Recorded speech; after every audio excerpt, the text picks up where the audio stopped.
প্রিয় শিক্ষার্থীবৃন্দ, তোমাদের রিওয়ান এডুকেশন কেয়ারের পক্ষ থেকে সবাইকে স্বাগতম। তো তোমরা যারা এসএসসি বেস 2026 রয়েছো, তোমাদের জন্য ভিডিওগুলো অনেকটা হেল্পফুল হবে। তো আজকে আমরা আলোচনা করব নবম ও দশম শ্রেণীর গণিত বইয়ের সপ্তম অধ্যায় ব্যবহারিক জ্যামিতি নিয়ে। তো ইতিমধ্যে আমরা একটি ক্লাস অলরেডি শেষ করে ফেলেছি। তোমরা যারা আগের ক্লাসটি দেখো নাই, অবশ্যই ওই ক্লাসটি দেখে এই ক্লাসটিতে অংশগ্রহণ করবে। তো এই ক্লাসে আমরা মূলত আলোচনা করতেছি আমাদের সম্পদের ভিতরে যে সমস্যার কারণে আমরা পরীক্ষার হলে আমরা প্রশ্ন দেখে অ্যান্সার করতে পারি না। তো আমরা অনেকেই জ্যামিতিগুলো আঁকতে পারি কিন্তু অ্যান্সার করতে পারি না।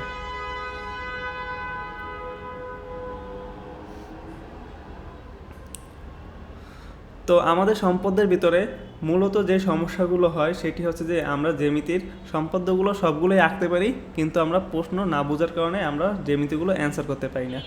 তো এই সমস্যাগুলো নিয়েই আমাদের এই ক্লাসগুলো। তো দেখো, অলরেডি আমি একটি ক্লাস শেষ করে ফেলেছি। এখানে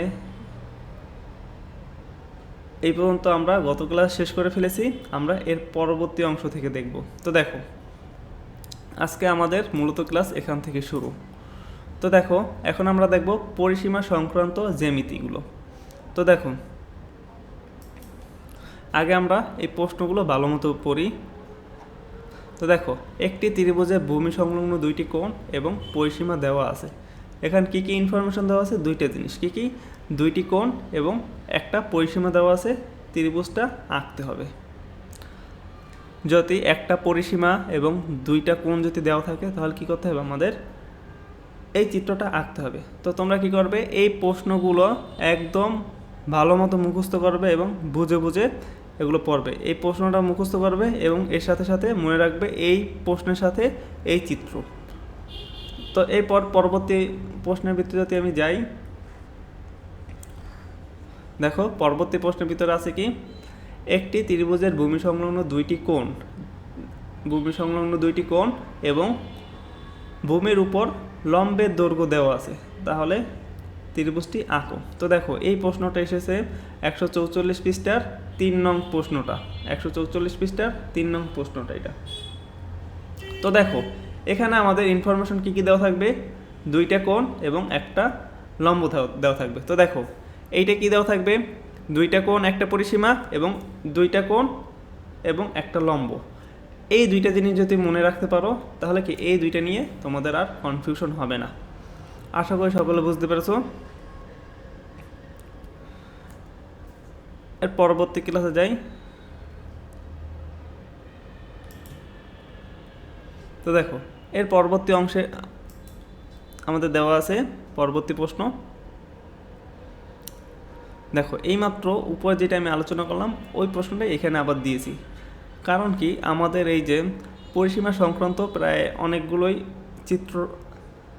তো দেখো, আমাদের এখানে পরিসীমা সংক্রান্ত প্রায় কয়েকটা চিত্রই দেওয়া আছে, কিন্তু এই পরিসীমা সংক্রান্ত চিত্রের ভিতরেই আমরা অনেকটা কনফিউশন হয়ে যাই। তো এর জন্য কি করছি, আমি এগুলোকে একসাথে করছি আর কি। তো দেখো, তোমরা ভিডিওগুলো কন্টিনিউ করে যাও, এগুলো খুব সহজে বুঝতে পারবে। তো দেখো, ত্রিভুজের ভূমি সংলগ্ন দুইটি কোণ এবং পরিসীমা যদি দেওয়া থাকে তাহলে তো এইটা আঁকতে হবে, এইমাত্র আমি বললাম। তো দেখো, নোট 1 নাম্বার, যদি ত্রিভুজের ভিতরে দুইটা কোণ এবং পরিসীমা যদি দেওয়া থাকে তাহলে কি আমাদের এই চিত্রটা আঁকতে হবে। কিন্তু এখানে দেখো, পরিসীমা কি এখানে কোনো ভাগ করতে হবে না। তো দেখো, 2 নাম্বার, যদি পরিসীমা দেওয়া থাকে এবং ওই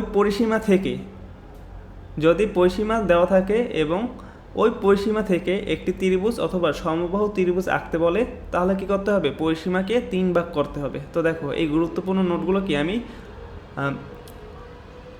লাল কালার লেখাগুলো কি আমি লাল করে রেখেছি আর কি। তো দেখো, এই প্রশ্নটা দেওয়া আছে কিসের ভিতরে? আমাদের বইয়ের 144 পৃষ্ঠা 6 নং প্রশ্নের ভিতরে এইটা দেওয়া আছে আর কি।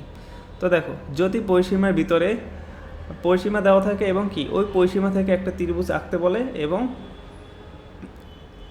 বলে যদি পরিসীমা দেওয়া থাকে এবং ওই পরিসীমা থেকে একটি ত্রিভুজ আঁকতে বলে তাহলে কি আমাদের এই পরিসীমাকে 3 ভাগ করতে হবে। তো 3 ভাগ আমরা মূলত এইভাবে করে থাকি।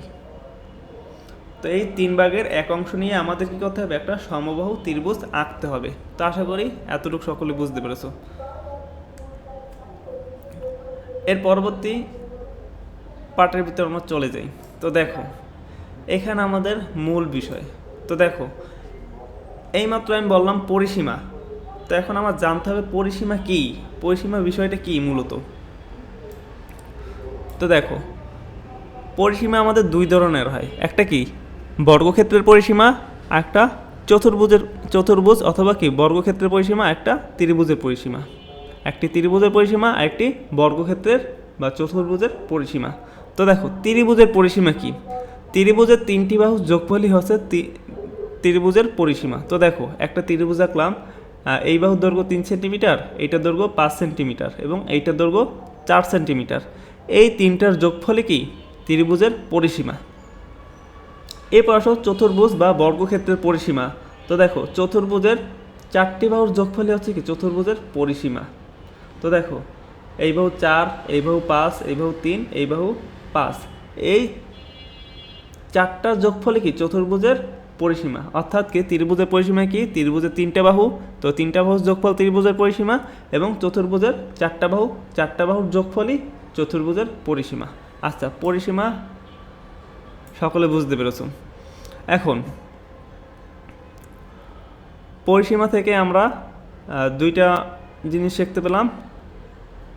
তো পরিসীমা থেকে আমরা দুইটা জিনিস শিখেছি, একটা কি ত্রিভুজের ভূমি সংলগ্ন দুইটি কোণ যদি দেওয়া থাকে তাহলে কি করতে হবে, আমাদের পরিসীমাকে ভাগ করা যাবে না।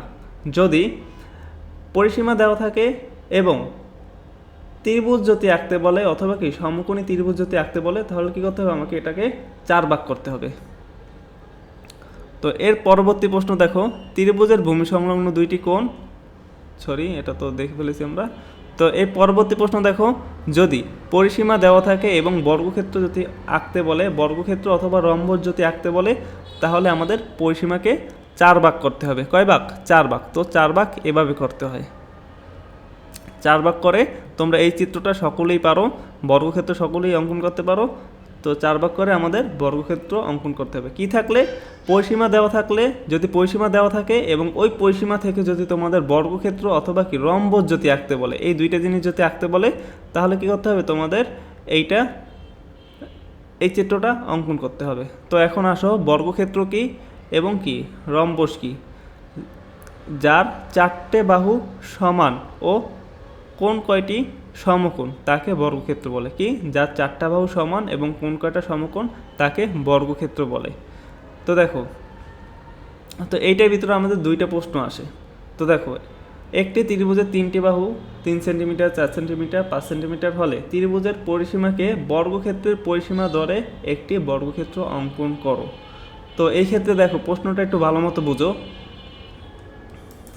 এই ক্ষেত্রে আমাদের একটি ত্রিভুজের 3টে বাহু, কয়টা বাহু? 3টে বাহু দেওয়া আছে। এগুলো এই ত্রিভুজের 3টে বাহু আছে, এই 3টে বাহুকে কী করতে বলছে? বর্গক্ষেত্রের পরিসীমা করতে বলছে, বর্গক্ষেত্রের পরিসীমা ধরতে বলছে। তার মানে ত্রিভুজের পরিসীমা যা, বর্গক্ষেত্রের পরিসীমা তা। তো দেখো ত্রিভুজের পরিসীমা যা, বর্গক্ষেত্রের পরিসীমাও তা।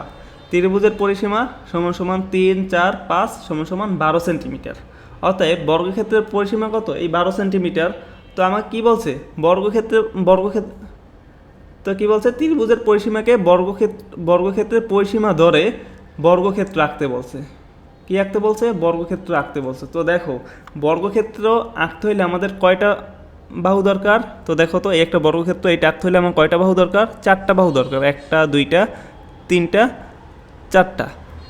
হ্যাঁ, তো এখানে আমি আগে একটা নোট দিয়েছিলাম। কি নোট দিয়েছিলাম? যদি পরিসীমা যদি দেওয়া থাকে বর্গক্ষেত্র অঙ্কন করতে হইলে ওই পরিসীমাকে কয় ভাগ করা লাগে? 4 ভাগ। তার মানে এই যে পরিসীমা দেওয়া আছে এইটাকে কয় ভাগ করতে হবে? আমাদের 4 ভাগ করতে হবে। এই 4 ভাগ নিয়ে আমাদের এই বর্গক্ষেত্রটি অঙ্কন করতে হবে। আশা করি তোমরা সকলে বুঝতে পেরেছো।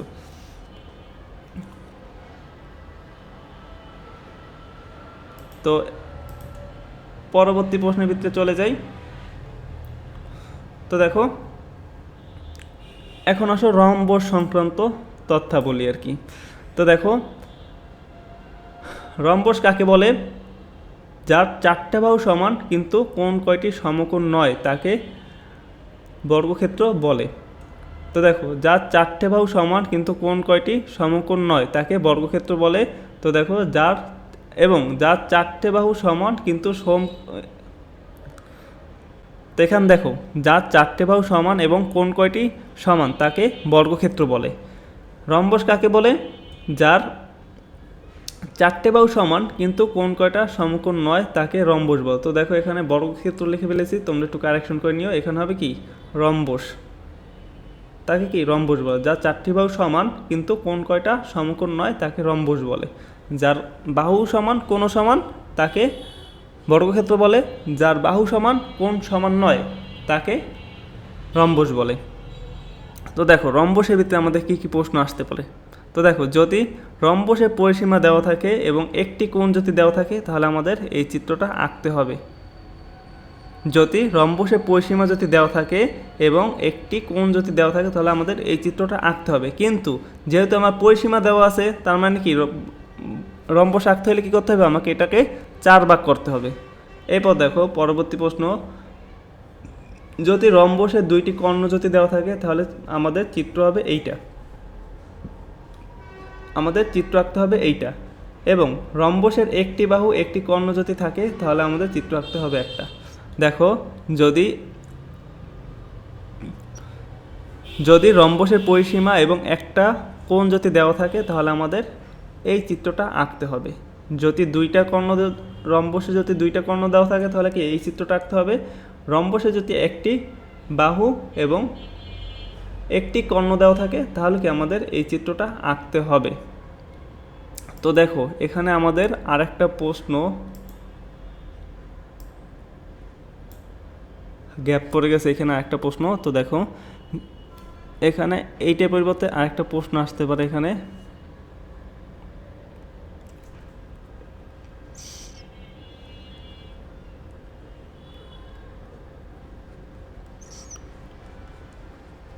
রম্বসের একটি বাহু দেওয়া আছে,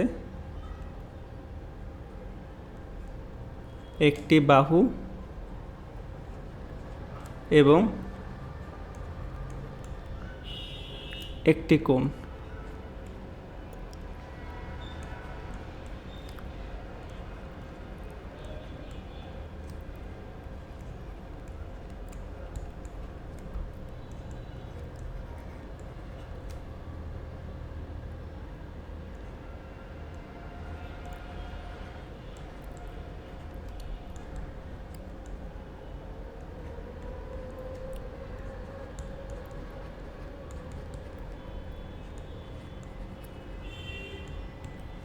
তো দেখো, রম্বসের একটি বাহু এবং একটি কোণ যদি দেওয়া থাকে, তো দেখো এখানে কি পরিসীমার স্থান কি দেওয়া থাকবে? একটা বাহু দেওয়া থাকবে এবং কি একটি কোণ যদি দেওয়া থাকে, এবং যদি বলে এটা থেকে একটা রম্বস যদি আঁকতে বলে তাহলে কি করতে হবে? আমার যে বাহুটা যদি থাকবে ওই বাহু ধরে আমাদের এই রম্বসটা আঁকতে হবে। ওই ক্ষেত্রে আমার এই 4 ভাগ করার কোনো প্রয়োজন নেই, 4 ভাগ করার কোনো প্রয়োজন নেই বা দরকার নেই। এরপর দেখো, যদি রম্বসে 2টি কর্ণ যদি থাকে তাহলে কি আমাদের এইটা আঁকতে হবে। রম্বসের একটি বাহু একটি কর্ণ থাকলে এইটা আমাদের রাখতে হবে। তো তোমাদের কি করতে হবে? প্রশ্ন ধরে ধরে চিত্রগুলো মনে রাখতে হবে, তাহলেই তোমরা এগুলো ইজিভাবে অ্যান্সার করতে পারবে এবং পরীক্ষার হলের ভিতরে কোনো কনফিউশন তোমাদের ভিতরে কাজ করবে না এবং ইজিভাবে তোমরা অ্যান্সারগুলো করে আসতে পারবে। তো আশা করি তোমরা সকলে বুঝতে পেরেছো। তো এর পরবর্তী ক্লাসের ভিতরে পরবর্তী যেগুলো রয়েছে এগুলো নিয়ে সম্পূর্ণ শেষ করবো আর কি, আর বেশি একটা নেই। পরবর্তী ক্লাসে এই অধ্যায়ে যত কনফিউশন আছে সবগুলো শেষ হয়ে যাবে তোমরা শুধু ভিডিওগুলো মনোযোগ সহকারে দেখো। তো আজকে এই পর্যন্তই, সকলকে ধন্যবাদ।